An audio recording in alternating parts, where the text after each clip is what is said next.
বলতে শুনলাম কারখানা বন্ধ হয়েছে। আপনারা নিয়ে আসেন তথ্যভিত্তিক, কোথায় কারখানা বন্ধ হয়েছে, কয়টা বন্ধ হয়েছে, গ্যাসের কারণে, বিদ্যুতের কারণে। পৃথিবীর বহু দেশে তেল গ্যাসের মূল্য ডবল হয়েছে, বাংলাদেশে তো তা হয়নি। দ্রব্যমূল্য বৃদ্ধি না হয় সেগুলো আমাদের সবই নজরে আছে। ভাষা জ্ঞান যতই খারাপ হোক, আমি খুব সচেতন থাকি যাতে কোনো আনপার্লামেন্টারিয়ান ওয়ার্ড এখানে ইউজ না করতে হয়। তারা যখন মানে ওপেন এন্ডেড কথা বলে যে দেশে চুরি ছিনতাই হচ্ছে, এই ব্যাপারে আপনার বক্তব্য কি? স্পেসিফিক করে বলতে বলেছিলাম, তাহলে আমি উত্তর দেব।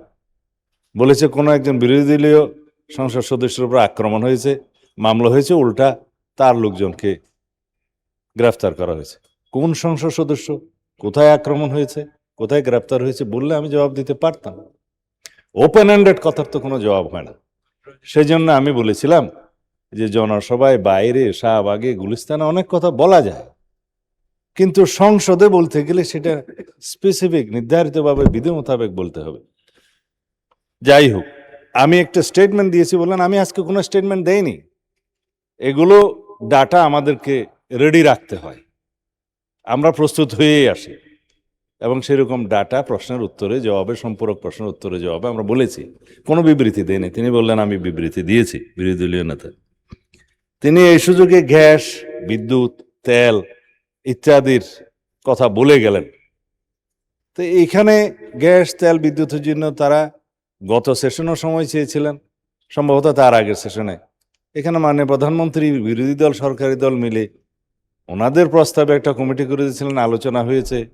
এখানে 1 ঘন্টা ধরে আলোচনা হয়েছে, সমস্যা সমাধানের জন্য তারা সহযোগিতা করবেন বলেছেন। কিন্তু বাইরে মাঠের বক্তৃতা তো অন্য। মাঠে এখন যে সমস্ত কর্মসূচি তারা দিয়েছে, সেই বক্তব্যের সাথে, সেই কর্মসূচির সাথে ভিতরের আলাপের তো কোনো মিল নেই।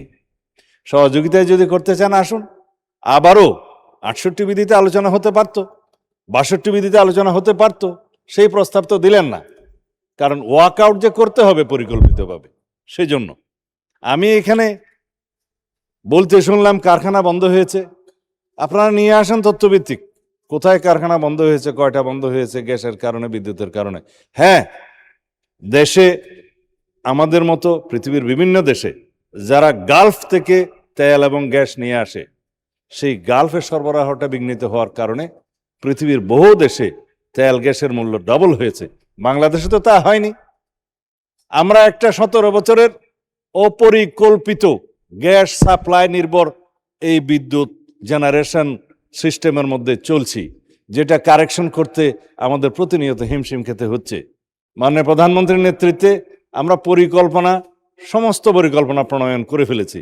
কোথায় এফএসআরও হবে, কোথায় গ্যাস ভিত্তিক বিদ্যুৎ কেন্দ্র হবে, কোথায় তেল ভিত্তিক হবে, জরুরি ভিত্তিতে ফার্নেস অয়েল ভিত্তিক বিদ্যুৎ কেন্দ্র এখন শুরু করা হবে।